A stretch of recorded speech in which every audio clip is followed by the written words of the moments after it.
ನೋಡಿ ಎಷ್ಟು ರಿಸ್ಕ್ ಇದೆ ಅಲ್ಲಿ ಅಂತಂದರೆ, ನಿನ್ನೆ ರಾತ್ರಿ ಆಯಿತು, ಇದೆಲ್ಲ ಮುಗಿಸ್ಕೊಂಡು ರಾತ್ರಿ ಆಯಿತು. ರಾತ್ರಿ ಆದರೂ ಕೂಡ ಜಿಟಿ ಜಿಟಿ ಮಳೆ, ಅಲ್ಲಿ ವಿಪರೀತವಾದಂತಹ ಮಳೆ. ಈ ಮಳೆಯಲ್ಲೇ ರಕ್ಷಣಾ ಕಾರ್ಯಾಚರಣೆ ನಡಿಬೇಕು.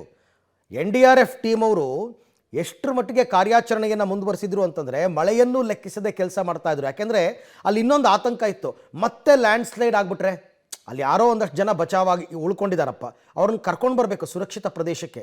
ಹಾಗಾಗಿ ಅವರು ಗುಡ್ಡದ ಕೆಳಗೆ ಶವಗಳಿಗಾಗಿ ಹುಡುಕಾಟವನ್ನು ಮುಂದುವರಿಸಿದ್ದಾರೆ. ಅಲ್ಲಲ್ಲಿ ಸಿಕ್ಕಾಕೊಂಡಿರೋರನ್ನ ವಾಪಸ್ ಕರ್ಕೊಂಡು ಬರ್ತಾ ಇದ್ದಾರೆ. NDRF ಜೊತೆಗೆ SDRF ಹಾಗೂ ಸ್ಥಳೀಯ ಪೊಲೀಸರು ಕೂಡ ಸಾಥ್ ನೀಡಿದ್ದಾರೆ. ಚೂರಲ್ ಮಲೈನ ಗ್ರಾಮದಲ್ಲಿ ಸಂಜೆ ಇಲ್ಲಿ ಗ್ರಾಮ ಇತ್ತು. ಎಕ್ಸಾಕ್ಟಾಗಿ ನಾನೀಗ ನಿಂತಿರುವಂಥ ಪ್ರದೇಶದಲ್ಲಿ ಸಂಜೆ ಗ್ರಾಮ ಇತ್ತು. ಆದರೆ ರಾತ್ರಿಯ ಜಲ ಪ್ರಳಯದ ಪರಿಣಾಮವಾಗಿ ಇಡೀ ಒಂದು ಊರು ಸ್ಮಶಾನವಾಗಿರುವಂಥದ್ದು. ಮತ್ತು ಈಗ ಸ್ವಲ್ಪ ಶಾಂತವಾಗಿದ್ದಂಥ ಚೂರಲ್ ನದಿ, ಅಂದರೆ ಇದು ಒಂದು ಚಿಕ್ಕದಾದಂತಹ ನದಿ. ಈ ನದಿಯ ಬೋರ್ಗರೆತ ಈಗ ಮತ್ತೆ ರಾತ್ರಿ ಆದಂತೆ ಮತ್ತೆ ಹೆಚ್ಚಾಗ್ತಾ ಇದೆ. ಅಲ್ಲಿಗೆ ಬೆಟ್ಟದಲ್ಲಿ ಮತ್ತೊಂದಿಷ್ಟು ಲ್ಯಾಂಡ್ಸ್ಲೈಡ್ ಆಗಿರುವಂತಹ ಸಾಧ್ಯತೆಗಳೇ ಕೂಡ ಇದೆ. ಆ ಕಾರಣಕ್ಕೋಸ್ಕರವಾಗಿ ನದಿಯ ಬೋರ್ಗರೆತೆಯು ಕೂಡ ಕ್ಷಣಕ್ಕೂ ಕೂಡ ಹೆಚ್ಚಾಗ್ತಾ ಇದೆ. ನಾವು ಮಧ್ಯಾಹ್ನದಿಂದ ಗಮನಿಸ್ತಾ ಇದ್ದೇವೆ, ಮಧ್ಯಾಹ್ನದಿಂದಲೂ ಕೂಡ ಇಂಥದ್ದು ದೊಡ್ಡ ಬೋರ್ಗರೆತ ಇರಲಿಲ್ಲ. ಈಗ ಮತ್ತೆ ಈ ಒಂದು ಚೂರಲ್ ನದಿಯ ಬೋರ್ಗರೆತೆಯು ಕೂಡ ಹೆಚ್ಚಾಗಿದೆ. ಚೂರಲ್ ಅಂದರೆ ಮಲಯಾಳಂನಲ್ಲಿ ಅದು ಚೂರಲ್, ಕನ್ನಡದಲ್ಲಿ ಅದಕ್ಕೆ ಅಂತ ಬಿದಿರು ಅಂತ ಅದಕ್ಕೆ ಅರ್ಥ ಇರುವಂಥದ್ದು.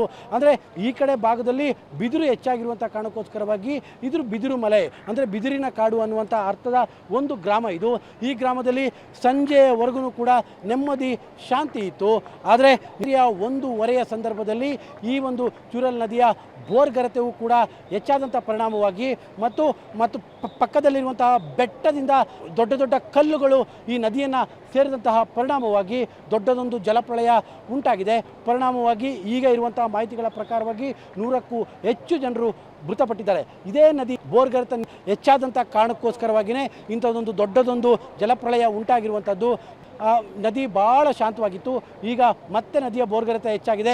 ಇದೇ ನದಿಗೆ ಇಲ್ಲಿ ಸೇತುವೆಯನ್ನು ಅಡ್ಡ ಕಟ್ಟಲಾಗಿತ್ತು. ಆ ಸೇತುವೆಯು ಕೂಡ ಈಗ ಸಂಪೂರ್ಣವಾಗಿ ಸೇತುವೆ ಕೊಚ್ಚಿ ಹೋಗಿದೆ.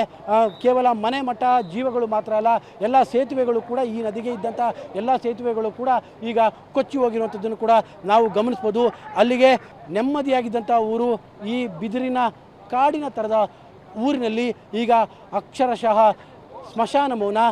ರಾತ್ರಿ ಊರಿನಂತಿದ್ದ ಊರು ಈಗ ಸ್ಮಶಾನವಾಗಿ ಬದಲಾಗಿದೆ. ಕ್ಯಾಮ್ರಾ ಪರ್ಸನ್ ಕಾರ್ತಿಕ್ ಜೊತೆ KP Nagaraj, public TV, Wayanad.